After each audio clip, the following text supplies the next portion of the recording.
Zippers are so useful, but when they get stuck, it becomes a total frustration because we want to get out or into whatever it is that we're doing.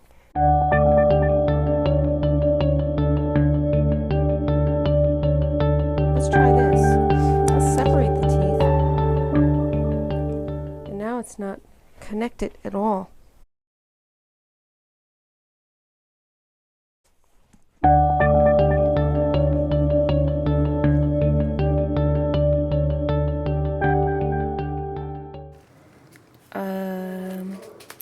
Cutting this end off, because that's what's keeping this from going all the way up.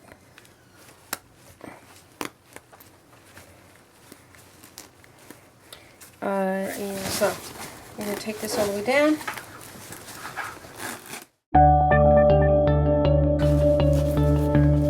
There can't be a space.